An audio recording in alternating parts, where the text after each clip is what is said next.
নমস্কার বন্ধুরা, আমি টুসিস কিচেনে সবাইকে সাদর আমন্ত্রণ জানিয়ে শুরু করছি আজকের নতুন রেসিপি।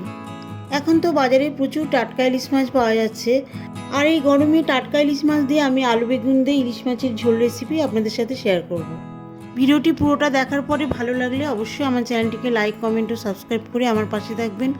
আর নতুন নতুন রেসিপি নোটিফিকেশানের জন্য নোটিফিকেশান বেল আইকনটা অবশ্যই অল ক্লিক করে রাখবেন।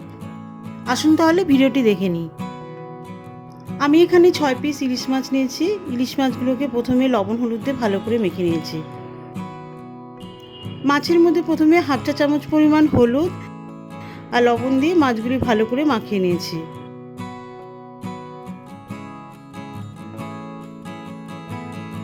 মাছগুলি বেশ ভালো করে লবণ হলুদ দিয়ে মাখাতে হবে, যাতে মাছের মধ্যে লবণ হলুদ ভালো মতো মিশে যায়। এখানে আমি ছোট ইলিশ মাছ ব্যবহার করেছি। নিজেদের পছন্দ অনুযায়ী বড় ইলিশ মাছ বা রুই, কাতলা, রুই পোনা এইসব মাছ দিয়েও রেসিপিটি করতে পারেন।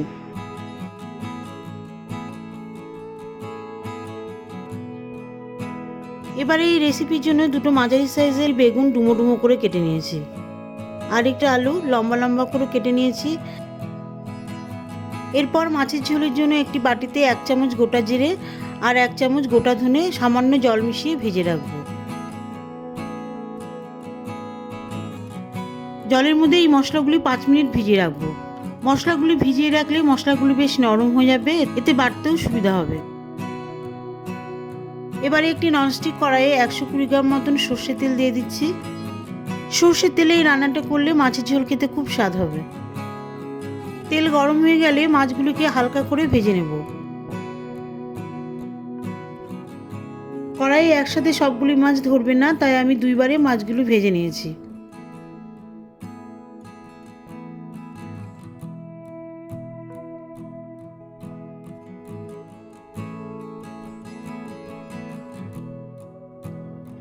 মাছগুলি কিন্তু খুব বেশি কড়া ভাজবেন না, ইলিশ মাছ হালকা ভাজলেই বেশি ভালো লাগে।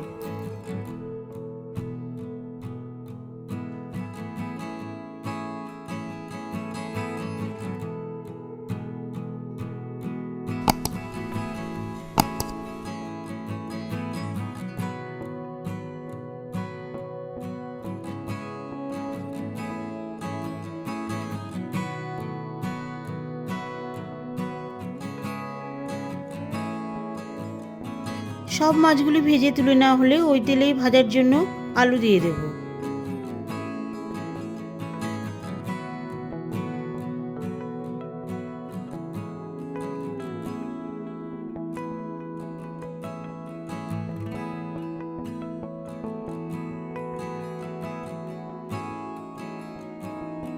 আলুগুলি হালকা ভাজা হয়ে গেলে এর মধ্যে বেগুন দিয়ে দেব।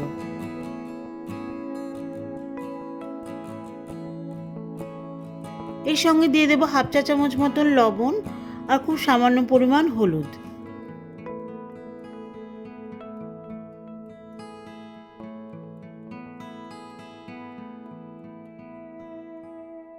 আলু আর বেগুনগুলি মিডিয়াম হিটে ভালো করে ভাজা হয়ে গেলে তুলে নেব। তবে খুব বেশি কিন্তু আলু আর বেগুন কড়া ভাজবো না, আবার একদম হালকাও ভাজবো না, একটু লাল ভাজা হয়ে গেলে তুলে নেব।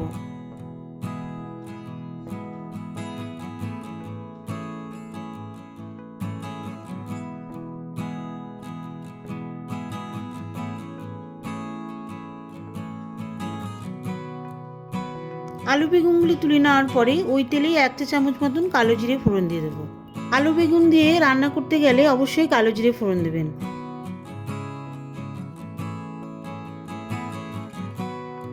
ফোড়ন ভালো করে ভাজা হয়ে গেলে এর মধ্যে জিরে ধনে বাটা দিয়ে দেব। এর সঙ্গে বাটা মশলার বাটিতে সামান্য জল মিশিয়ে দিয়ে দেবো। এরপর এই মশলার মধ্যে দিয়ে দেবো 1 চা চামচ শুকনো লঙ্কার গুঁড়ো। শুকনো লঙ্কার গুঁড়ো একটু বেশ ভর্তি করে দিতে হবে। সঙ্গে সামান্য পরিমাণ হলুদ দিয়ে দেবো।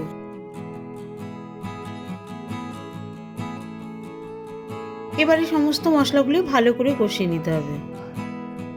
মশলা যতক্ষণ না ভালো করে কষানো হবে ততক্ষণ কিন্তু মশলা ভালো করে নাড়িয়ে যেতে হবে, যাতে মশলা কড়াইয়ের মধ্যে লেগে না যায়।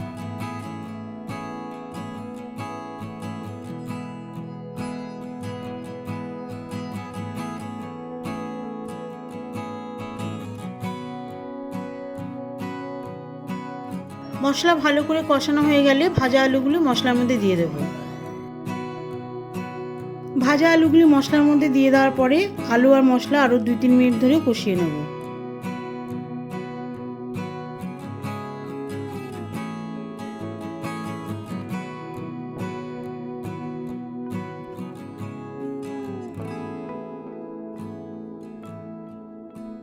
আলু মশলার মধ্যে 2-3 মিনিট ধরে কষানোর পরে 1.5 গ্লাস মতন প্রথমে জল দিয়ে দেব।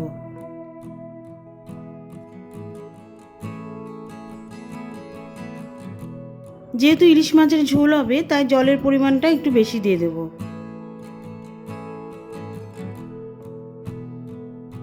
এরপর ঝোলের মধ্যে 1/2 চা চামচ মতন লবণ দিয়ে দেব। লবণটা নিজেরা একটু বুঝে দেবেন।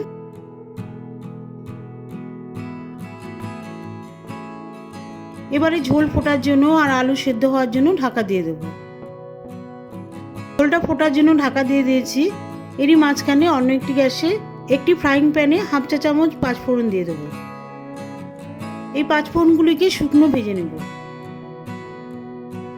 আলু বেগুন দিয়ে ইলিশ মাছের ঝোলে এই মশলা ভাজার গুঁড়ো দেবেন খুব সুন্দর একটা স্বাদ আসবে ঝোলের মধ্যে। পাঁচফোড়ন ভাজা হয়ে গেলে এর একটা গুঁড়ো তৈরি করে নেব।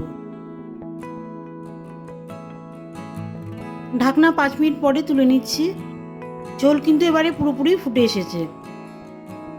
ভাজা মাছের টুকরোগুলো এবারে একটা একটা করে ঝোলের মধ্যে দিয়ে দিচ্ছি। মাছের টুকরোগুলো কিন্তু ঝোলের মধ্যে বেশ ভালো করে মিশিয়ে দিতে হবে, যাতে মাছগুলি ভালো করে সেদ্ধ হয়ে যায়, মাছের ভেতরে ঝোল মশলা ভালো মতন ঢোকে।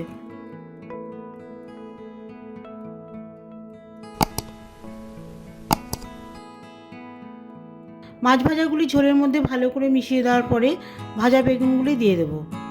বেগুন ভাজাগুলি কিন্তু আমি প্রথমে আলুর মধ্যে দিইনি, কারণ প্রথমে যদি আলুর মধ্যে বেগুন দিয়ে কষাতাম তাহলে বেগুনগুলি হয়তো নরম হয়ে গলে মিশে যেতে পারে, সেই কারণে বেগুন কিন্তু লাস্টে দিতে হবে। ভাজা বেগুনের টুকরোগুলি দিয়ে দেওয়ার পরে সঙ্গে বেগুন ভাজার মধ্যে যে তেল ছিল সেই তেলটাও দিয়ে দিচ্ছি। এবারে বেগুনগুলি ঝোলের মধ্যে ভালো করে মিশিয়ে দেব।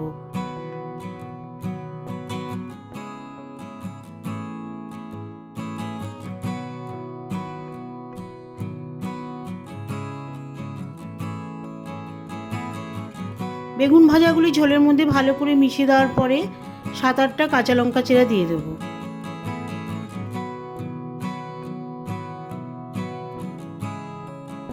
বেগুন কাঁচা লঙ্কা দিয়ে দেওয়ার পরে ঝোল আরও 2-3 মিনিট ধরে ফোটাবো, যাতে বেগুন পুরোপুরি সেদ্ধ হয়ে যায় আর এর মধ্যে পুরো মশলা ঝোল সব ঢুকে যায়। সব শেষে পাঁচফোড়ন ভাজার মশলা ঝোলের মধ্যে মিশিয়ে দেব।